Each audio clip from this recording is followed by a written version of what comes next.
Mr. Nikhil Sachania, who is a three-time SPV champion here in the country, 2014, 2015, and of course 2019. SPV means a specialized, specially prepared vehicle, proving that disability is not inability. I mean, as we were talking, Nikhil, Mr. Nikhil, as we were talking about earlier on, you know, you never looked back despite, you know, having a disability. You got out and said, I can do it. I mean, you've never looked back since then, and you are back in a rally car.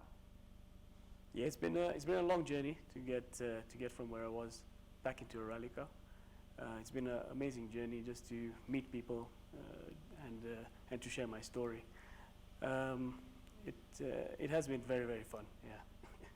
As we talk about that, before we look at 2020 and what your plans were, how did you end up in rallying? Because there are those who just enjoy watching rallying with a passion, but you never ended up in terms of just watching. You decided to take it head on and just take the battle to the machine. Yeah, my rallying has been in the family. My father is and was and is a rally driver still, and so I've grown up watching him, been helping him in services and things like that. So it's always been a part of something that I've wanted to do ever since I was young. And obviously, me having my accident, I didn't feel that should stop me from carrying on in pursuing that dream. You must have gotten a lot of support, more so from your family, in terms of, you know, just going through the entire process of getting, you know, back into your favorite sport. Your father must have played a very, very big role in terms of getting you ready psychologically into a rally car once again after that horrific accident, Nikhil. Yeah, I think both my parents play a big role in where I am now. It's I think it was more for, I don't think they were very keen as to what I was going to do or plan on doing, but obviously a lot of convincing and showing them other people around the world can do this, so why can't I? But they've never stopped me from doing anything that I've wanted. As we talk about that, you know, after the accident in 2014, yeah, I mean, one of your best seasons, because in 2014 you got the Sawyer Disability Award. That must have been a career-changing moment for you, because you are recognized in the country in the Sports Personality of the Year award, being given that award. Yeah, 2014 was a very big year. I didn't expect to even win a championship, or let alone be named Sportsman of the Year for the disability category.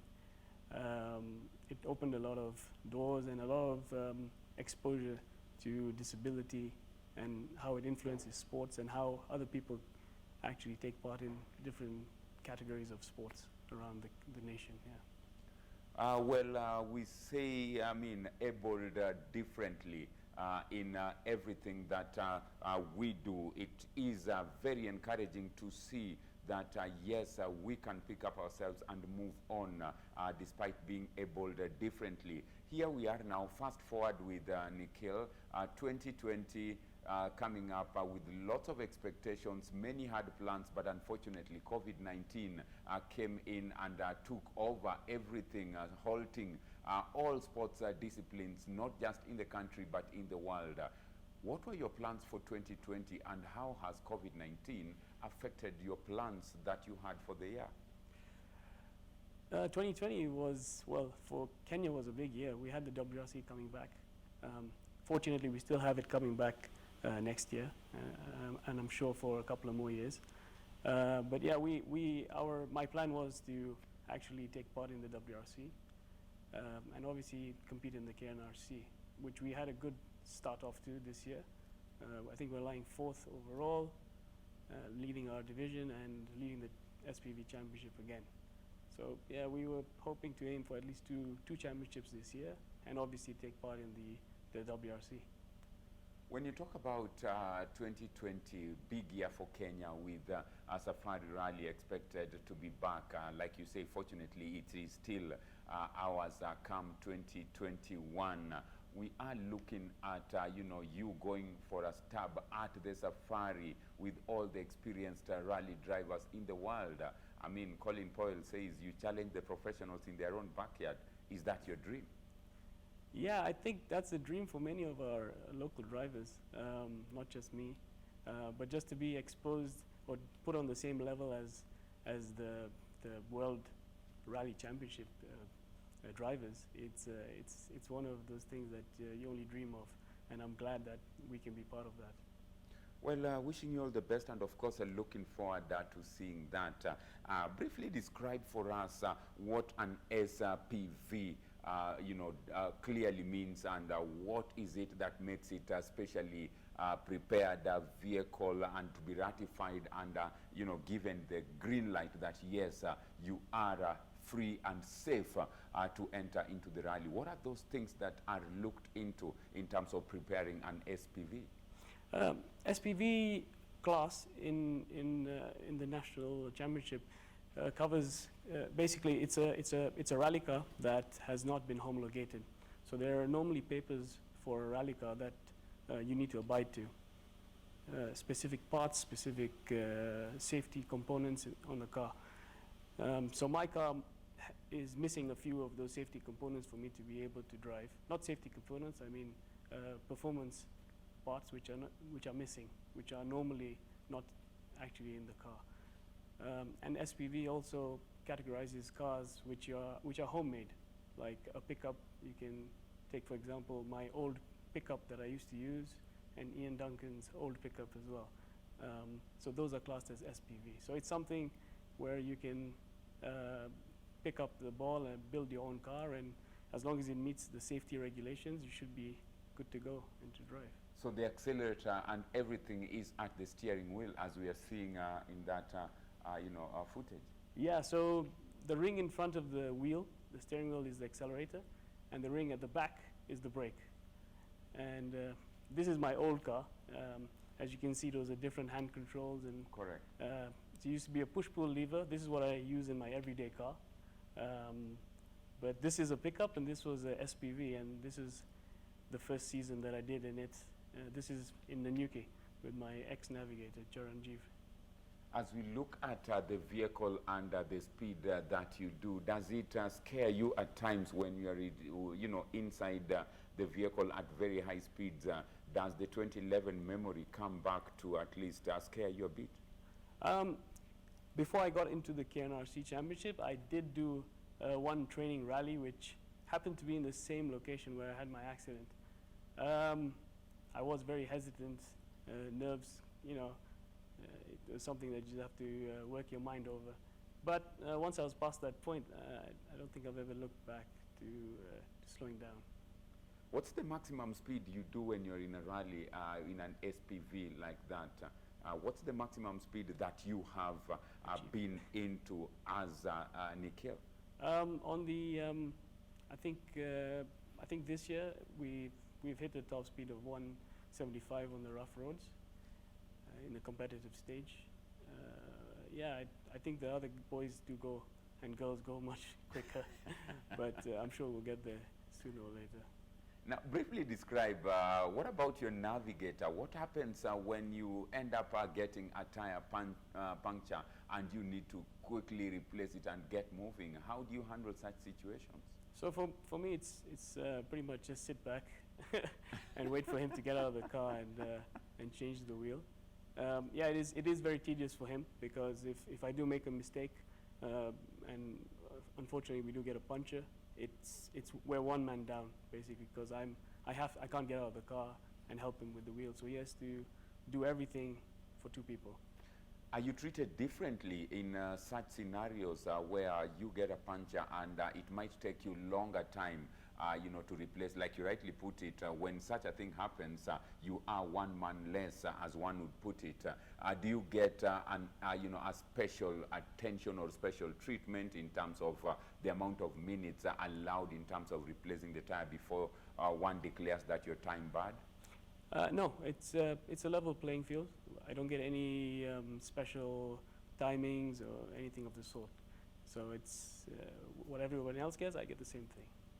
And as we look at that, then that means the bond, the bond between you and your co-driver goes beyond just being a co-driver, but it goes into a very strong bond, which is, one can say, more than friendship, could be a very, very mutual relationship and, very professional between the two of you.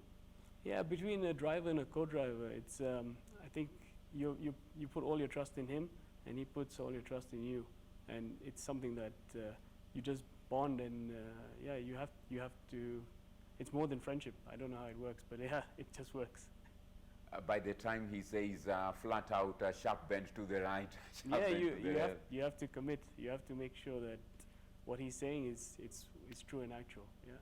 So it's about that trust and the bond must be very, very strong as we look at that, because the communication between the two of you, I've always wondered and asked myself, who between the driver and the navigator works more than the other? Is it the driver or is it the navigator? Who is the most crucial, or both of you actually cannot work without the other? Well, we both play equal roles in the car. I'm sure as a driver, we always do more work. But yeah, no, I have sat on the other seat once. It is a very stressful job, and it's hats off to navigators to sit with us who are not normal. Yeah. Wow, very tough there indeed in terms of looking at what to expect. And Nikhil, we are looking at a situation where FIA has already looked at, supplying no-cost materials or no-cost SPV units or whatever is needed just to encourage many more to come out. You are a beneficiary of the same earlier on in the year, getting a tank. Talk to us about it. Yeah, so the FIA has opened up a commission. It's called the Disability and Accessibility Commission, where they're supporting disabled drivers throughout the world. So I happen to be fortunate to be one of the first drivers that they've approached, and they're supplying me with safety equipment for my car. So they're going to be supplying a fuel tank, which they already have, a fire extinguisher kit for the car, and overalls to make sure that we're fully spec'd out for the Safari Rally and any upcoming events for the FIA.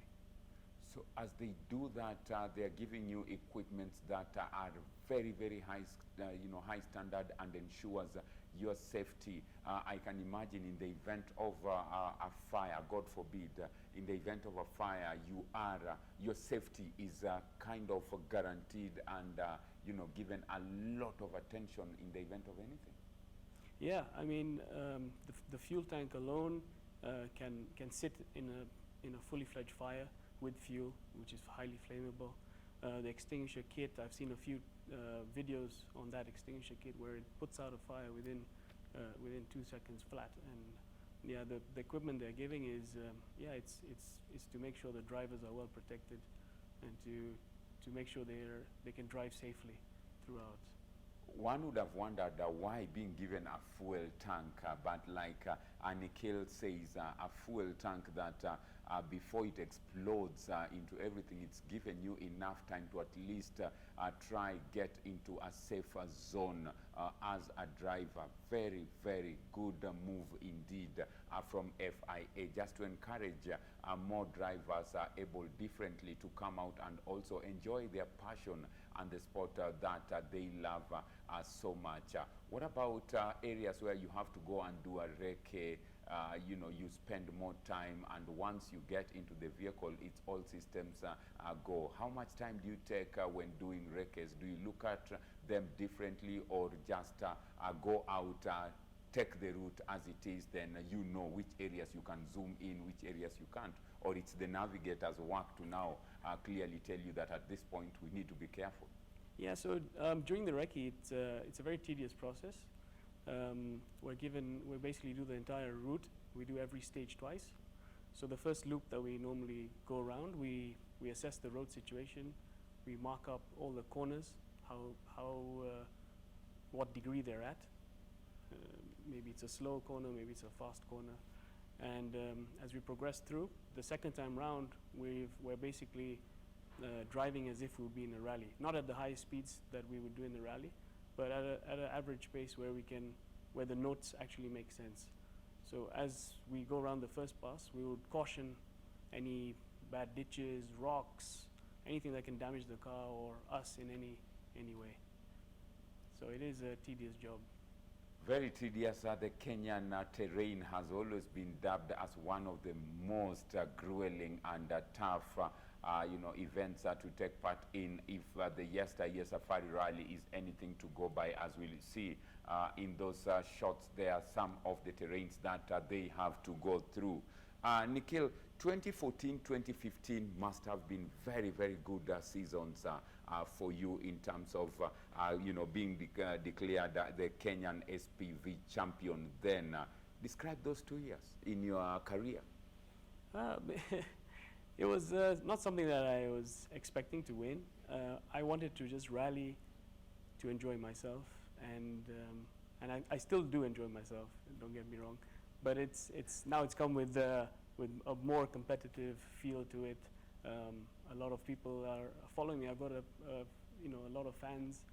It's pretty cool how people follow you for something that I enjoy doing, and they enjoy it too. So those 2 years have been they were really, really fun, and a lot of exposure, and just getting a lot of people into the sport, and understanding that a disability is not going to stop anyone from doing anything. You bounced back in 2019 again, the champion, and 2020, like you earlier mentioned, was one that you really wanted to make a mark. You started off preparing your car this year because in one of the interviews that you interviewed, it came out 2020 has given you more time to prepare better the car. You wanted to put in an RSD just to be clear and sure that you are ready for the bigger event 2020. Is the car ready now for any rally? Should the calendar be given a green light for you to restart the whole KNRSC calendar? Yeah, we've had ample of time to prepare the car. There are a few items that we still need to refine. We do need to take the car out for a test. So I'm hoping by the end of the month we should have the car ready, good to go, and if there is an event upcoming, hopefully we should be ready to take part. And as you look at all the parts are being put, you must have gone through some rallies. I remember Guru Nanak rally where I went just as a spectator at some point, and the experience that I saw there, I sympathized with the drivers because not all could pass a section because of dust and the conditions then.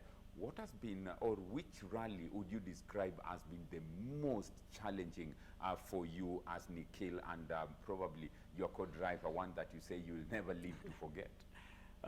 I think together in the 2019 WRC, or the Safari Rally, not the WRC, it was the WRC candidate event. The final stage, which was the Kedong stage in Naivasha, the road had severely deteriorated by the time we went round, and a lot of cars had gotten stuck.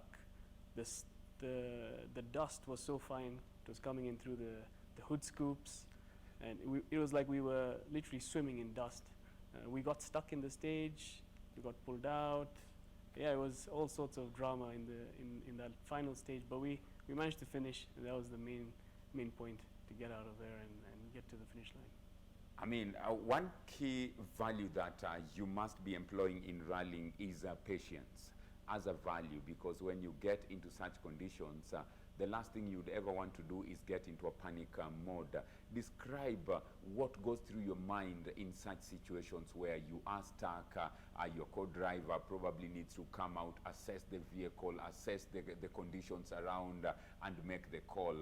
Describe those moments. Do you ever go into panic mode? Do you call for help? How do you handle such tough and challenging situations?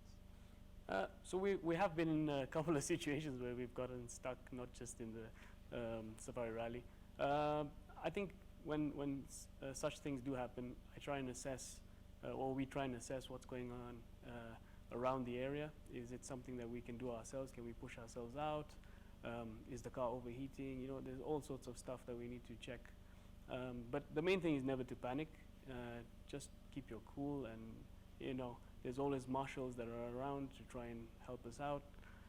Fortunately, wherever we have gotten stuck, there's been the official vehicles that are supposed to help people tow their cars out. So it's not like we've been in such an emergency where we're stuck totally ourselves. But yeah, the main thing is to keep calm and just assess the situation and see how we can best get ourselves out. Keeping calm is key, and of course one of the main important values when you are in such situations, and more so in rallying. Remember, we are talking to Mr. Nikhil Sachania, who is a three-time SPV champion in the country, 2014, 2015, 2019, after going through a career-ending very horrific accident in 2011. He never looked back and still pursued his dream of becoming a rally driver, and here he is still rallying, and after that being awarded the Sports Personality of the Year award in disability category. That's in 2014. Won the 2014, 2015 and 2019 championship. This year looking at a Div 1 in terms of performance, and of course the Safari Rally that has since been pushed to next year. Nikhil, what's your dream, you know, that finally if you achieved, you'd say that I have finally achieved whatever I wanted to do in rallying? And probably where do you see yourself in the next 5-10 years to come from a rally point of view? Well, that's a big question. I would well, I think I've achieved quite a bit in the small time I've been in rallying. I still want to carry on. I just want to enjoy myself. Maybe up in the 5 years down the line, maybe do some classic rallies, some endurance events, and if God willing, maybe try and do the Dakar or something like that, and see how that progresses through. When you talk about the Dakar, the sand dunes and everything, very tricky terrains, but it looks like you really feel like you want to achieve more and you know, send a very strong message to humanity and the people abled differently that yes, it can be done, and you know, all you need to do is just have the will, the passion, and you can achieve it. And Nikhil, also looking forward to so many achievements in life from that point of view. FIA has clearly come out to support and encourage with supporting with no cost supply of equipment. When you say SPV, especially prepared vehicles, you're looking at the pickups, normal, the same vehicle. What kind of vehicle are you driving at the moment, and how ready is it if we were to get going tomorrow? So I'm driving a Mitsubishi Evolution 10. It is almost ready. I would say probably by the end of the month should be ready to go. It has an automatic gearbox, so that's the issue that we're having with the homologation. But the FIA are working together with me to try and get it homologated, so that we can use that same setup we have in the car for the WRC, so that we're not penalized in any way, and yeah, we can drive as a safety perspective and a fairness perspective between all the other drivers. I can use that equipment. Nikhil, do you prefer a wet or a dry safari? When we say wet, we are looking at the muddy situations, rainy conditions, or a dry safari where dust is the order of the day. Which of the two do you prefer, and why? I enjoy the mud. I don't know. I think it makes it more challenging. A lot of people get scared when it's raining, when it's muddy, and I think I enjoy driving in the mud. I don't know why, but it's something that I feel that I'm very comfortable with. Wow, very interesting, because there are those who just fear muddy terrains and muddy conditions because of the way the roads are flooded. Some are very, very slippery. Maneuvering on the same are not easy, but Nikhil prefers the same. Nikhil, as we wind up this interview, what would your message be to, to able different persons in the country who looking at you right now are saying when they grow up, they would like to be like you? Well, always follow your dreams. Nothing's not possible. You just have to put your mind to it, and yeah, just set your targets. And I'm sure with the right people, the right friends, and the right support, anything's achievable. Safari Rally coming dubbed in the yesteryears the strongest and the trickiest rally in the world. What is it that if you achieved in the Safari with all the international drivers would make you feel satisfied that you've won? There are those who say just a finish would make them happy. From your point of view, what would make you know that this was a successful Safari Rally for you? Well, for me, every finish is a success, whether it's last, whether it's somewhere in the middle. But yeah, in the Safari, I would love to have a good position, maybe a top. I know there'll be at least 10 of the WRC drivers, so I'm thinking maybe a top 20. That would be very sufficient for me.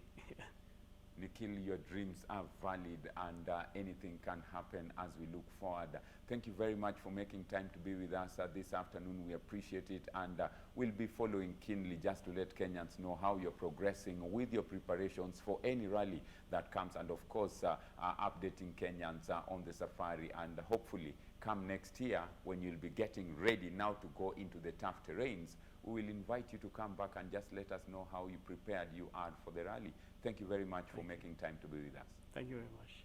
Well, that has been Nikhil Sachania, who is a driver in the rally, very, very positive in everything that he does. Reigning champion, SPV category, that specially prepared vehicles. Got a very, very bad accident while preparing for a rally in 2011. He never looked back. He picked up himself and went back into the rally scene, and since then has been through all sorts of successes. 2014 he was named the best, and also got the Sports Personality of the Year award. That is Sawyer in the disability category. 2015 he was the SPV champion in the country. 2019 again he was looking forward to 2020, but unfortunately with the pandemic he's just postponed all the plans that he had, but still going strong in terms of preparations. Mr. Nikhil Sachania, we appreciate him being with us in the show this afternoon. While we move over to what's been making headlines in the world from a sporting point of view. Last weekend we had the Kipchoge Keino Classic coming down here in Nairobi. Some of the top cream athletes in the country, Beatrice Chepkoech in the 3,000 meters steeplechase women showing her class, Ferguson Rotich in the 800 meters, just proving why he is still a good athlete when it comes to 800 meters. What an event that was here in the country. Very positive indeed. In the London Marathon, Bridget Kosgei proving why she is the world record holder in the marathon. Then, unfortunately for Eliud Kipchoge, he finished in the 8th position. Well, the conditions there were very, very tough. We congratulate all the Kenyans and, of course, all of them, including Eliud, for posting a very, very good show and a very good, strong defense of our country from an athletics point of view in the marathon. Congratulations to all of them, and like Eliud Kipchoge said, he will be back. He's going back to the drawing board just to work out his plans with his technical team. Wishing all of them, and of course Eliud Kipchoge, Vivian Cheriot, the entire team, congratulations, and looking forward to the next assignment. From an English Premier League point of view, not a very good performance in terms of results for Liverpool and Manchester United. There are those who say, well, Manchester United were beaten 6-1